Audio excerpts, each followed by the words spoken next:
good business. Welcome to the Infowars Nightly News. I'm your host, Jakari Jackson. It's April 2nd, 2014, and we have some breaking news out of Fort Hood. KCEN-TV reports an active shooter at Fort Hood. We have reports of 1 dead, 8 injured in the shooting. The National Terror Alert Center put out this 2 days ago.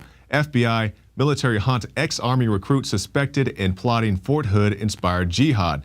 Now, this is news out of Fox a couple days ago, and they said the gentleman known as Booker told his friends that he had intentions to commit jihad. And according to the article, Booker was also known as Muhammad Hassan, was recruited by the U.S. Army in Kansas City and was scheduled to report for basic training in April, but was discharged last week after law enforcement learned about his activities, his alleged activities to commit the jihad. And it says both the FBI and the 902nd Military Intelligence Group at Fort Leavenworth are involved in the hunt. But contrast that with the initial reports of the shooting. KCEN reported that it was a white male, likely in a combat uniform, carrying a .45 caliber handgun. So reports are contradictory at this point. We can't say for sure that this Hassan character is the person who carried out the alleged attacks, but it's definitely something to look at. You know, this guy is on the loose. They think he has reason to attack Fort Hood, and now Fort Hood has been attacked. So stay tuned to Infowars.com and PrisonPlanet.tv as we give you more updates. Going on to some other news now. Reports EPA tested deadly pollutants on humans to push the Obama administration agenda. This isn't the first time we've talked about this. Infowars was telling you about it back in 2012. EPA sued over illegal experimentation on human subjects. And Alex Jones talked about this today on the Alex Jones Radio Show and was joined by David Knight on this very topic. This is coming back into the news because they're trying to push this wood smoke regulation. This is something that's been going around for quite some time with the EPA. Actually, going back to September of 2011, we have a clip that I want to play in just a second here. This is EPA Administrator Lisa Jackson, and she goes before Congress, and it was already set up with Representative Markey that she's going to tell everybody just how dangerous these fine particulate matter is.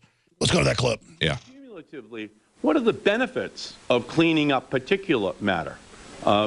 Does that help or hurt our efforts to battle cancer, to battle the impact it has upon the health of people in our country? Particulate matter causes premature deaths. It doesn't make you sick. It's directly causal to dying sooner than you should. So the impacts of delaying efforts, cost-effective efforts, I might add, to address particulate matter are more people dying sooner than they should. How would you compare it to the fight against cancer? Reducing particulate matter. Yeah, I was briefed not long ago. If we could reduce particulate matter to healthy levels, it would have the same impact as finding a cure for cancer in our country. Can you say that sentence one more time? Yes, sir. If we could reduce particulate matter to levels that are healthy, we would have an identical impact. They talk to us like we're two. She's reading her talking points about cancer. That's a pretty good cumulative. Meanwhile, they're putting cancer viruses in all the major vaccines on record. You know, he starts this, he's already got her talking point set up where she's going to tell everybody that particulate matter is killing as many people as cancer. And he even mentioned that at the very beginning. He says cancer.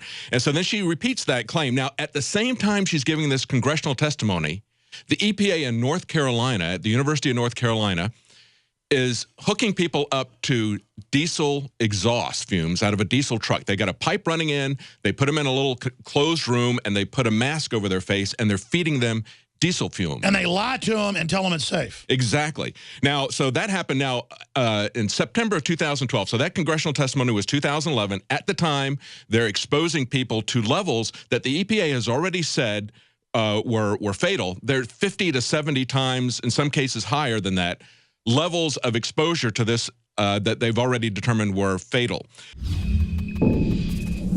Border Patrol terrorizes mom and kids with a knife and taser. You know, it's just how they do things now in the United States of America. While the Obama administration allows tens of thousands of violent illegal immigrants to go free in the United States without deportation every year, an American woman and her 2 children were terrorized by Border Patrol agents who threatened to taser her if she did not consent to a search of her vehicle before slashing her tires. And you can go to Infowars.com and hear the woman's testimony for herself. Basically, she is driving her car, 2 kids in the back, is pulled over by the Border Patrol agent. Miss, can you step out of your vehicle? Sir, why do you want me to step out of my vehicle? Miss, can you step out of your vehicle? Sir, Why do you need me to step out of my vehicle? At which point she says the officer produced a taser. Miss, do I need to tase you to get out of the vehicle? No, sir, you don't. Miss, do I need to take this knife and cut off your seatbelt to get you out of the vehicle? No, no, sir, you don't. At which point she left the vehicle, I wouldn't say under voluntary circumstances, but she felt it was the best thing for her safety and also that of her children. And just to make sure she was a good little slave from now on, they slashed her tires. And that's how they did, according to her own testimony. So you can go to Infowars.com and see how these, not only police officers, but now we have Border Patrol out here acting very badly. And I'm sure there are plenty of good Border Patrol agents out there, but this is definitely a black eye, and hopefully this will be addressed sooner than later. And something that needs to be addressed right now, the situation in Albuquerque. Because you remember last week, the week before, they unfortunately killed a homeless gentleman who was camping. You know, of all the deadly, horrible things you could do, a man camping needs a SWAT team to come remove him from a camping ground. They shot the man multiple times. He was attacked by a dog after they said they would allow the man just to walk free on his own, and also shot him close range with a beanbag gun. The man died from his injuries after that. Now we have a new shooting. Fury as U.S. Marshals shoot unarmed man, then confiscate cell phones of witnesses. And the local news reports that the marshals were trying to apprehend a fugitive in a truck who had warrants out for charges of aggravated battery and child abuse. When the man attempted to get away from the marshals, they opened fire, according to the county sheriff's report. But the witnesses have a very different account of the events of that day. They say that the man stepped out of his vehicle and was immediately shot by the marshals, which to me would make more sense, because if you go to the video on Infowars.com, we won't show it because it has some graphic content in it. But if you go watch that video for yourself, you'll see that the man was shot right outside his door. So it looks like to me he may just stepped right outside of his door and was shot right there, because the officers, the marshals, say that the man ran down the street, but he was shot right next to his vehicle. So I was like, well, he didn't run too fast or get too far for him to be taken off running like they said he did. And of course, they confiscate the footage like they did in the shooting in San Francisco, like they did at the Boston bombing. They love to confiscate your footage, and you may get it back, you may not. And that's the situation going on in Albuquerque. This stuff definitely needs to stop. And somebody said they want to put a stop to child abuse. So now they have this new law, this Cinderella law. And it said the new law could target parents who drink alcohol in front of their kids as child abusers. I know that sounds pretty ridiculous. Let's see what else it has to say. Under the new Cinderella law, denying love to children could be characterized as a crime under the same league as physical or sexual abuse. The definition of such abuse being solely in the hands of the state opens up a Pandora's box of potential behaviors that could warrant government interference in the family. And that's exactly right, because you recall that somebody was labeled an unfit parent because they wouldn't go give their child a Happy Meal. They said, son, you don't need all this GMO, high fructose crap. Let's eat some real food. No. So now after going to the shrink, the man's been labeled a child abuser, labeled an unfit parent. And that's what's going to happen here if they pass this Cinderella law. And right now it's being considered over there in the UK. But something like this could happen here, because you recall we had a guest on a few weeks ago on the Alex Jones radio show who had their child taken away because the parents were users or growers of marijuana. And they said, because somebody may break into your house because you have marijuana, we're going to take away your child right now. Not to mention the flimsy excuse that the state will decide what is abuse in your household. It's just another step to have Big Brother in your household, and I definitely suggest you do everything to keep Big Brother out. Supreme Court strikes down overall limit on campaign giving. So if you think the political system is corrupt right now as it is, you ain't seen nothing yet. Under the current limit, a donor can't give more than $123,000 to a candidate, party, or political action committee. Of that, $48,000 can go directly to candidates. That means that if someone wanted to give the maximum donation, he can only contribute to 9 candidates. But the kicker about this is it creates a loophole, which will allow individuals to contribute millions of dollars to a political party or to a candidate's campaign, Justice Breyer wrote. So that's exactly right. Because you recall in the last election cycle for president, they didn't want people such as Gary Johnson going to the political debates, even though he had an iota of the backing, an iota of the funding. So what do you have to be afraid of if you guys are all that, Republicans and you Democrats, you're all that, why are you scared of a guy like Gary Johnson? But now under this new system with these laws removed, now you can get all your candidates for your Democratic Party, to your Republican Party, whatever party, and you can get all you guys up and they all say, hey, we're going to go with candidate X. Let's pool our resources and give all the money, or at least most of the money, to candidate X for the big campaign push. Now you can do that with these current laws, with these laws being struck down. So if you didn't think the system was corrupt enough, this is why you have to get involved at your local level, because yes, there is a lot of corruption at the top, but you can do things, you can affect change in your local communities. So that's where you need to run for office and really try to affect some change. And, we're at the point now things have changed. We do have the health care law now, and now Ms. Pelosi is saying Obamacare, it's what the founders would have wanted. It's so heartwarming for those of us who work so hard so that many more people in our country would have access to affordable, quality health care. There are those who are critics, and there have been bumps in the road, but they've only been turbulence. They have not been an obstacle to American people having a healthier life. But our founders wanted for them life, healthier life, liberty, the freedom to pursue their happiness, not job locked. And I love the guy in that video. She says, it's what the founders would have wanted. He's like, huh? What is she talking about? That's the same thing. I'm like, what are you talking about? The founders would want you to stop all that insider trading. That was CBS News, Ms. Pelosi. I'm sure you've seen the episode of 60 Minutes. And we'll end tonight with this. GM accused of playing Russian roulette with the driver's lives. Well, that's a very important issue. Survivors and families of victims of fatal road accidents connected to defective ignition switches in General Motors vehicles slammed the automaker Tuesday as lawmakers tried to piece together why it took the company more than a decade to issue recalls despite repeated red flags. Well, it seems pretty simple to me. It just seems like they didn't want to replace the parts. They didn't want the public outcry of having defective vehicles on the road, so they just let it slip, and now they're paying the piper for it. There you go, GM.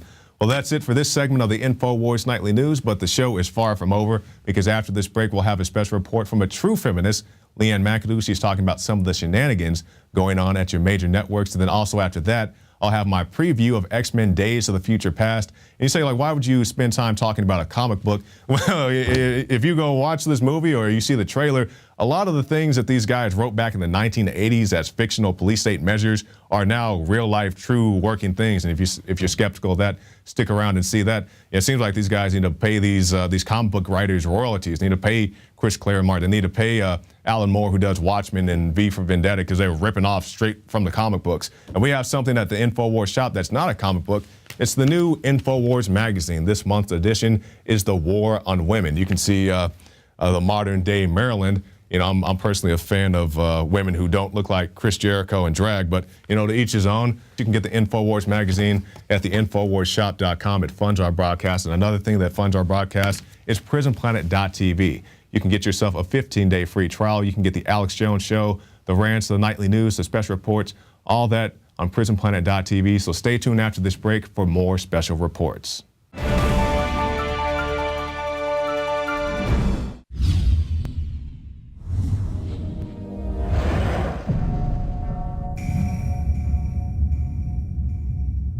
Poor ratings may sink Ronan Farrow's new Daily Show on MSNBC. Ronan's show drew an average of 312,000 viewers last week.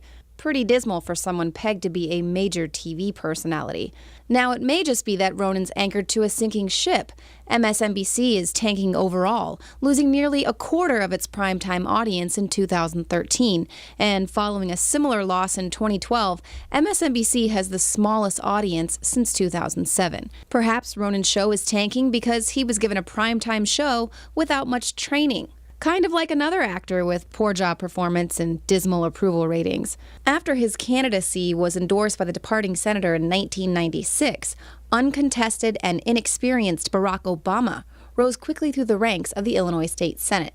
He was then strangely given the keynote address at the 2004 Democratic National Convention, seen by 9.1 million viewers, even though he didn't have any experience as a U.S. senator.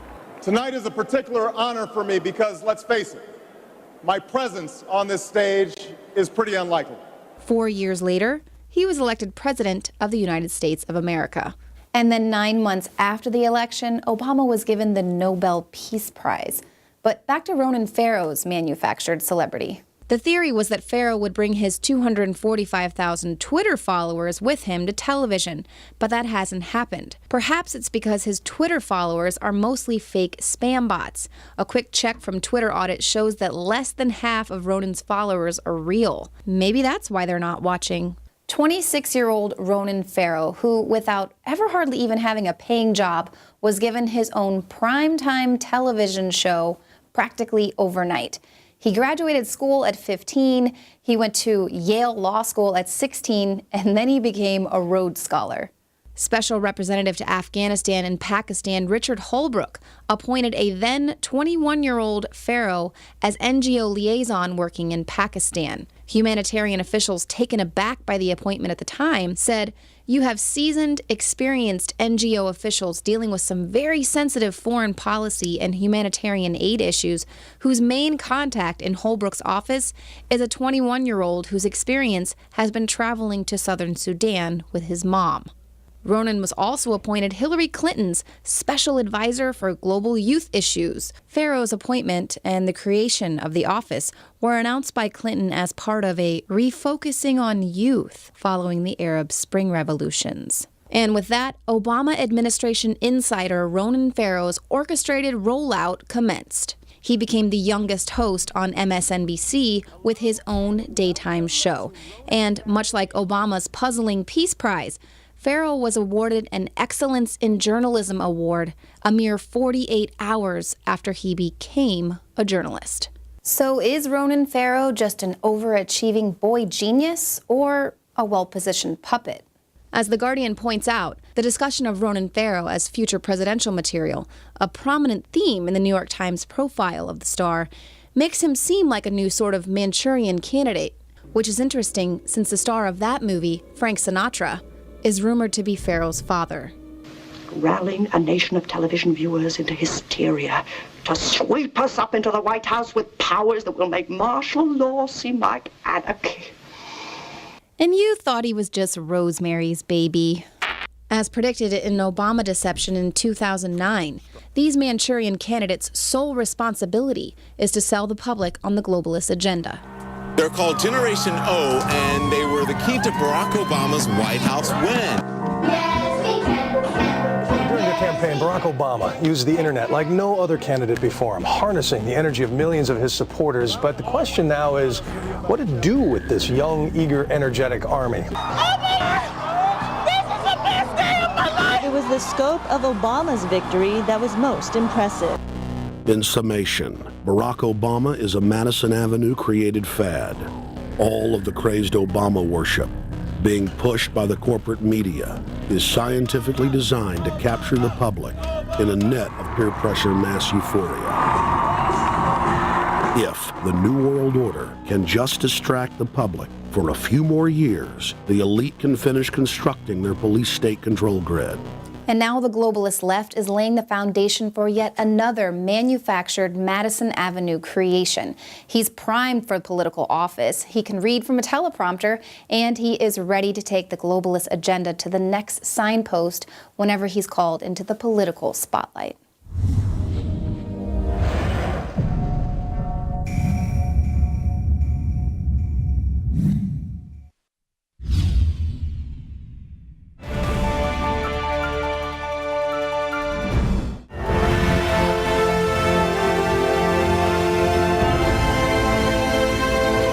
X-Men: Days of Future Past is set to hit theaters soon. The interesting thing about this story is that it was written back in the 1980s and set in 2013. Now in 2014, we see that many of the police state measures, which were fictional at the time of the writing, are pretty relevant now. Let's start with a look at the film's teaser trailer. What have you been doing for the past 50 years? Do you feel safer? More secure? Nothing worth fighting for more than your future. At Trask Industries, we're solving tomorrow's problems today. Did you catch the camera in the boys' room? Back in 2009, it was reported that the UK was prepared to spend $700 million outfitting the inside of homes with security cameras for the children, of course. Also in the clip, the Sentinel, the robotic policeman of the future made by Trask Industries. The real-life counterpart to Trask would be DARPA. DARPA, which has many advanced technology projects, also makes humanoid walking robots just like the Sentinels, not to mention police departments deploying their own weaponized drones. Deputies can fly this 50-pound Shadowhawk unmanned helicopter. A powerful camera on the front is controlled with this game-like console, and the manufacturer says this one's even designed to carry weapons. You'd have a stun baton where you can actually engage somebody at altitude with the aircraft, and a stun baton would essentially disable a suspect. And as we move into spoiler territory, what's the reason for this sci-fi police state in the first place? She's one of them, Martha. She needs help. But how could you register her with that mutant control agency as if she were some sort of criminal? The agency isn't a prison, Martha. It's an outreach program to help these unfortunate people. And if you don't voluntarily give up your children, there's always somebody willing to come and take them from you. Godboldo's ordeal began last Thursday at her home here on Blaine when Child Protective Services came to take custody of her 13-year-old daughter, accusing Godboldo of not giving her medication for a mental condition. Godboldo would not give up the child. Police were called, broke down her door, and that's when officers say Godboldo shot at them. A standoff ensued. She didn't open fire. They're supposed to register their mutant powers because of a mutant-related incident, where some try to use their powers to kill a U.S. senator. So because some use their powers for bad, now all mutants are collectively guilty until proven innocent. Does that remind you of the gun laws in this country? And that's to say nothing of the people who make the legislation, the people who say that you need to be disarmed, the people who say that you need to be registered, are steadily beefing up their own personal arsenals. But I also believe that a lot of gun owners would agree that AK-47s belong in the hands of soldiers, not in the hands of criminals. I have two words for you: predator drones. You will never see it coming. That we're all parents, but they're all our children. This is our first task: caring for our children. It's our first job. If we don't get that right, we don't get anything right. That's how, as a society, we will be judged. And by that measure, can we truly say, as a nation, that we're meeting our obligations? Can we honestly say that we're doing enough to keep our children, all of them, safe from harm? Not only do they want to jail mutants because of their abilities, but also because the powers that be want to cleanse the gene pool, much like the real-life eugenics movement. Why do you hate us? What did we ever do to you? You were born. We are paying for and even submitting to the dictates of an ever-increasing, unceasingly spawning class of human beings who never should have been born at all. Margaret Sanger, 1922. And for those who say that it can't happen here, that they would never forcefully take somebody out of their communities, how soon you forget the Japanese internment camps, how soon you forget the Native American Trail of Tears. They have gone door to door taking people away from their families. They have gone door to door confiscating weapons, i.e. mutant powers. Police department! The police and National Guard going street by street, house to house. We need to make sure, too, that whenever we knock on doors, people refuse to leave. We need to make note, call it in.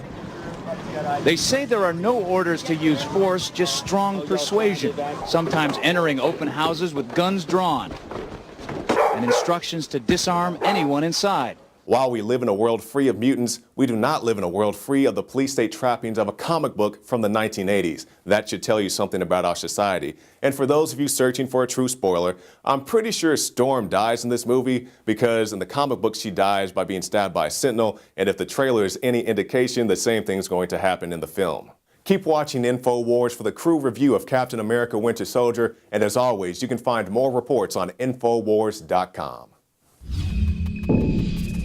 Well, that's it for this edition of the Infowars Nightly News. I'm your host, Jakari Jackson, and we'll see you again tomorrow night.